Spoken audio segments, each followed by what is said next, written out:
अब बात कर लेते हैं बेटा इंडिकेटर्स। इंडिकेटर्स क्या होते हैं? देखो, अब एसिड है आपके पास, बेस भी है आपके पास न्यूट्रल चीजें भी हैं। तो पहचाने कैसे कि कौन एसिड, कौन बेस, कौन न्यूट्रल? पहचानने के लिए कुछ ना कुछ तो चाहिए होगा। तो कौन आते हैं? इंडिकेटर आते हैं। इंडिकेटर वो सब्सटेंस होते हैं जो आपको मदद करते हैं पहचानने में कि कौन एसिड है, कौन बेस है और कौन न्यूट्रल सब्सटेंस है। पर ये बताते कैसे? इनके पास भगवान की दी हुई एक शक्ति है जिससे क्या करते हैं, ये ना अपना रंग बदल लेते हैं। इंसानों की तरह ये भी क्या करते हैं, अपना रंग मतलब कलर को चेंज करते हैं, या कभी कभी स्मेल को भी, मतलब खुशबू को भी चेंज कर लेते हैं जब हम इनको किसी एसिड सॉल्यूशन या किसी बेस में मिलाते हैं। देखो यहाँ पर लिखा हुआ एल्कलाइन लिखा गया, मतलब एल्कलाइन का मतलब बेस ही तो है।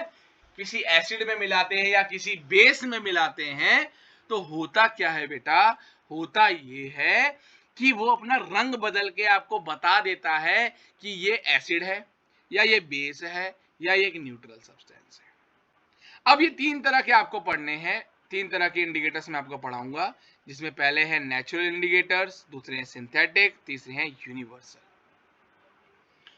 तो आइए पढ़ते हैं। नेचुरल इंडिकेटर, देखो नाम में लिखा हुआ है, नाम में लिखा हुआ है नेचुरल, मतलब नेचर से मिलने वाला इंडिकेटर। ऐसे इंडिकेटर्स जो आपको नेचुरली मिले हैं, नेचर से मिले हैं, उन्हें हम नेचुरल इंडिकेटर कहते हैं। अब देखो मेरे ध्यान से बात सुनना बेटा, नेचुरल इंडिकेटर बोलते ही आपके दिमाग में आना चाहिए लिटमस सॉल्यूशन। बिल्कुल एकदम प्रिंट हो जाना चाहिए, फोटो कॉपी करा लो। कौन है? लिटमस पेपर, और उसका एक और रूप लिटमस सॉल्यूशन। एक लिटमस पेपर होता है, एक लिटमस सॉल्यूशन होता है, और हमें लगता है ये दोनों भाई सेम है, ये दोनों भाई सेम है, जबकि ऐसा कुछ भी नहीं है। लिटमस सॉल्यूशन कुछ और है और लिटमस पेपर कुछ और है। तो नेचुरल इंडिकेटर में हम बात कर लेते हैं पहले लिटमस सॉल्यूशन की। ये जो लिटमस सॉल्यूशन है बेटा, ये नेचुरली हमें मिलता है, ये एक पर्पल कलर का सॉल्यूशन होता है जो हमें मिलता है, एक लाइचिन नाम का प्लांट होता है, उससे हम एक्सट्रैक्ट करते हैं। एक लाइचिन नाम का प्लांट होता है जिसमें से लिटमस सॉल्यूशन होता है पर्पल कलर का। अब देखो ये बाय बर्थ तो पर्पल है, मतलब इसका जो कलर है वो पर्पल है, पर जब इसको मैं किसी ऐसे सॉल्यूशन में डालूं जो कि एसिडिक है, ये ऐसे सॉल्यूशन में डालूं जो कि बेसिक है, ये ऐसे सॉल्यूशन में डालूं जो कि न्यूट्रल है, पर जैसे इसको मैं एसिड में डालूंगा तो ये क्या करेगा, अपना रंग चेंज कर लेगा और कैसा बन जाएगा, रेड। मतलब मुझे दिख रहा है कि जो पर्पल कलर था अगर वो रेड में बदल गया तो दिया हुआ सॉल्यूशन क्या है, एक एसिड है। या अगर वो ब्लू कलर में बदल जाए, नीले कलर में बदल जाए, तो मुझे पता लग जाएगा ये क्या है, ये एक बेस है। या पर्पल का पर्पल ही रह गया, कुछ भी चेंज नहीं हुआ, तो मतलब ये एक न्यूट्रल सब्सटेंस है। कैसा सब्सटेंस है? न्यूट्रल सब्सटेंस है। तो ऐसे पहचानना है। ये इंडिकेशन दिया, इंडिकेटर का मतलब जो इंडिकेशन दे दे, जो बता दे कि एसिड है, बेस है, सॉल्ट है, वही होता है नेचुरल इंडिकेटर। अब यहां देखो, यहां लिखा हुआ है हमने बेटा लिटमस, लिटमस, और ये लिटमस पेपर नहीं है, लिटमस पेपर नहीं है बेटा, ये लिटमस सॉल्यूशन है, लिखा हुआ है बेटा, याद रहेगा।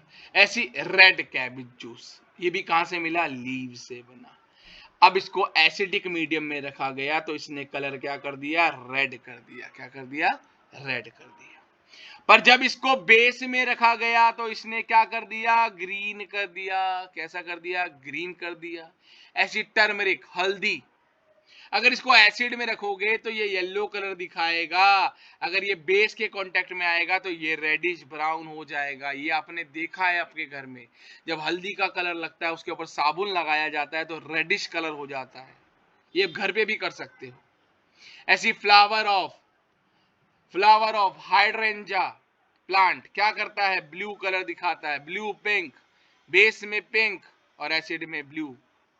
ऐसी flower of petunia, reddish purple violet, flower of geranium, orange, red और ब्लू। लिटमस सबको आता है, स्कूल में भी सब लिटमस सॉल्यूशन, लिटमस पेपर सिखा देंगे, पर क्वेश्चन यहां से आ जाएंगे और हम घबरा जाएंगे, क्या लिख दिया, flower of hydrangea, flower of petunia, flower of geranium. देखो कुछ नहीं है, यही क्वेश्चन होते हैं, बुक में ही लिखा होता है, पर हमारे स्कूल हमें क्या ये छोटी छोटी चीजें पढ़ा देते हैं, बड़ी चीजें छोड़ देते हैं। तो आपको याद रखना है कि इनमें कलर चेंज क्या, सिर्फ कलर से याद कर लीजिए, बाकी कुछ नहीं। देन सिंथेटिक, देखो सिंथेटिक वो इंडिकेटर है जो हमने खुद तैयार किए, जो हमने खुद बनाए। कहां बनाए? लैबोरेटरीज में बनाए, इंडस्ट्रीज में बनाए, जो नेचुरली नहीं मिले हैं, जो नेचर में नहीं मिले, हमने उनको खुद लिया, हमने खुद बनाया। इसमें दो याद रखने हैं, पहला है फिनोल्फथलीन, बहुत फेवरेट है बच्चों का फिनोल्फथलीन, देन मिथाइल ऑरेंज। सबसे पहले इनका आपको ओरिजिनल कलर पता होना चाहिए, ये ओरिजिनली दिखते कैसे हैं, वो बहुत इंपॉर्टेंट है। ये ओरिजिनली दिखता कैसे है वही नहीं पता होगा। जैसे फिनोल्फथलीन की बात करूं, फिनोल्फथलीन की बात करूं तो ये कलरलेस होता है, ये कलरलेस होता है, इसका कोई भी रंग नहीं होता है। तो जब इसको एसिड सॉल्यूशन के अंदर डाला गया, ये कलरलेस का कलरलेस ही रह गया, तो मुझे पता लग गया ये एसिड है। पर जब इसको बेस में डाला तो इसने अपना रंग बदल लिया, रंग बदल लिया, और किस कलर में हो गया? पिंक कलर का हो गया। पर जब इसको न्यूट्रल में डाला तब भी कलरलेस। तो यहां पर ना फिनोल्फथलीन थोड़ा सा डाउटल रहता है, क्योंकि जब वो एसिड में जाता है तब भी कलरलेस है, और जब न्यूट्रल में जाता है तब भी कलरलेस है। मतलब ये एसिड, अब मेरे को समझ नहीं आएगा कि जो सॉल्यूशन है एसिडिक है या न्यूट्रल है, मैं कैसे इस्तेमाल करूं। तो इसकी जगह हम प्रेफर करते हैं हमेशा मिथाइल ऑरेंज। अगर आपसे पूछे ये कौन सा वाला आप यूज करेंगे, तो मेरी प्रेफरेंस है कि मैं मिथाइल ऑरेंज को ही प्रेफर करूंगा, क्योंकि मिथाइल ऑरेंज ओरिजिनल जो इसका कलर है बेटा, वो नाम में लिखा हुआ है कि ऑरेंज कलर का होता है, मिथाइल ऑरेंज। कभी भूल जाओ तो पीछे ऑरेंज देख लेना। जब इस मिथाइल ऑरेंज को किसी एसिड सॉल्यूशन में डाला गया तो वो रेड कलर का हो गया, बेसिक में येलो हो गया, पर और न्यूट्रल के अंदर उसने रंग बदला ही नहीं, ऑरेंज का ऑरेंज हो गया। तो एसिड में रेड और बेसिक में येलो। तो मतलब सिंपल शॉर्ट बात है कि इसने अपना रंग दिखाया। तो प्रेफरेबल कौन है? अब मेरे को सब पता है, एसिड अलग हो गया, बेस अलग हो गया और न्यूट्रल अलग हो गया। तो ये फायदा है बेटा सिंथेटिक में। और सिंथेटिक में हमेशा किसको यूज करो? मिथाइल ऑरेंज, क्योंकि फिनोल्फथलीन एसिड और न्यूट्रल में दोनों में कलरलेस रहता है, तो पहचानना बड़ा मुश्किल होता है कि कौन एसिड और कौन न्यूट्रल है। अब है यूनिवर्सल। अरे अरे, क्यों जरूरत पड़ती है यूनिवर्सल की? अभी आपको पता तो लग गया भैया कि कौन सा एसिड है, कौन सा बेस है, चाहे नेचुरल आपने यूज करे हो या सिंथेटिक यूज करे हो। पर भैया हमें कैसा पता लगे कि भैया स्ट्रॉन्ग वाला कौन है और वीक वाला कौन है? ये भी तो कोई बता दे कि जो एसिड मैंने ढूंढा है वो क्या स्ट्रॉन्ग है या वीक है। यूनिवर्सल इंडिकेटर क्या करते हैं बेटा? हर एसिड के लिए, हर बेस के लिए अलग अलग अलग अलग कलर्स दिखाते हैं, अलग वेरिएशन ऑफ कलर्स होती है। स्ट्रॉन्ग एसिड होगा तो कुछ अलग कलर होगा, वीक एसिड होगा तो कुछ अलग कलर होगा, स्ट्रॉन्ग बेस पे कुछ अलग, वीक बेस पे कुछ अलग। और ये सब हम करते किसकी मदद से हैं? ये हम करते हैं हमारे प्यारे पीएच की मदद से। पीएच के इस्तेमाल से ये हम करते हैं। अभी पीएच क्या है? पीएच जानते हैं क्या है बेटा? अगर कोई आपसे पूछे कि पीएच क्या होता है, पीएच है क्या, तो पीएच का मतलब होता है, पीएच का सिंपली मतलब है presence of H plus ions. कि किसी भी सॉल्यूशन में कितने H प्लस आयंस हैं वो कौन बताता है? वो बताता है पीएच इंडिकेटर। अब देखो यहाँ पे कलर वेरिएशन आपको दिख रहे होंगे, कलर्स आपको याद रखने पड़ेंगे। यहाँ कलर्स है, हाईली एसिड है तो कुछ अलग कलर है, देखो हर किसी में अलग अलग कलर दिख रहा होगा आपको। तो कलर से हम पहचान सकते हैं। एक पीएच स्केल होता है बेटा, 1 to 14 का होता है। अभी आगे आपको समझाता हूँ पीएच स्केल के बारे में।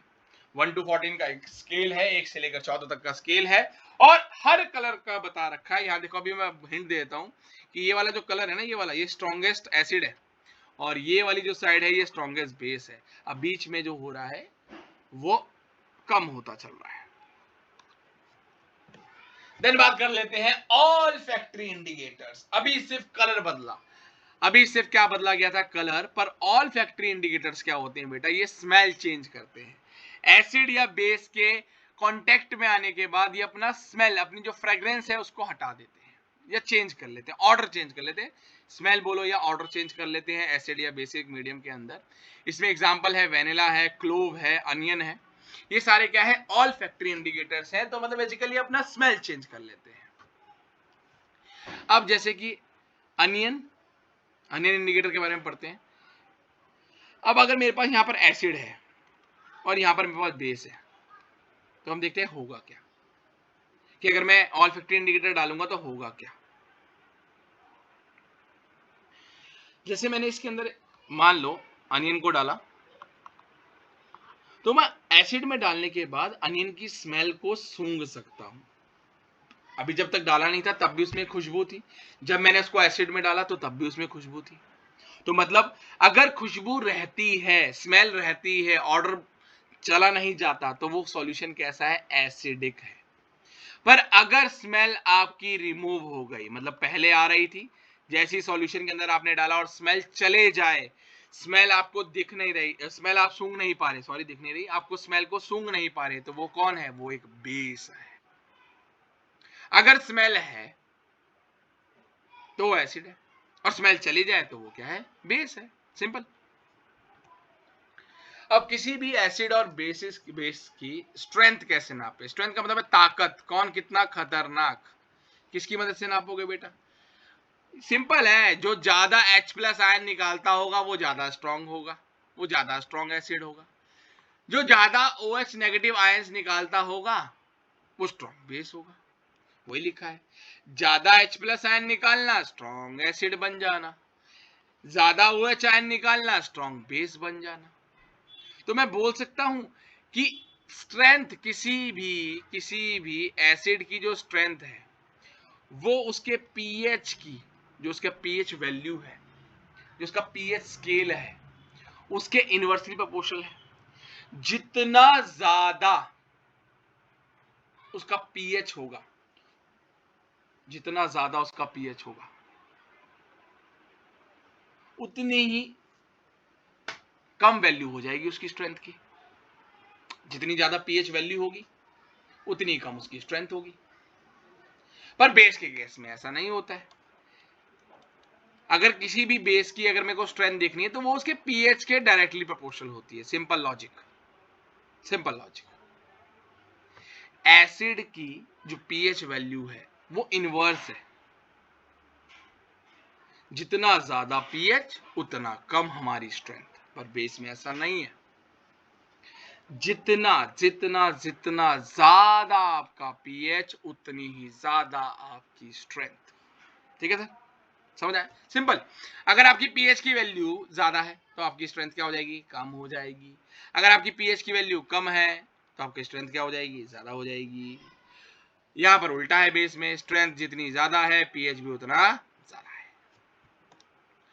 पीएच स्केल अभी मैंने बताया, H+ आयन की कंसंट्रेशन बताता है। देखो, अगर आपकी पीएच की वैल्यू 7 है तो आप एसिडिक है, ओ सॉरी, अगर आपकी पीएच की वैल्यू 7 है तो आप न्यूट्रल हैं। कैसे हैं, न्यूट्रल।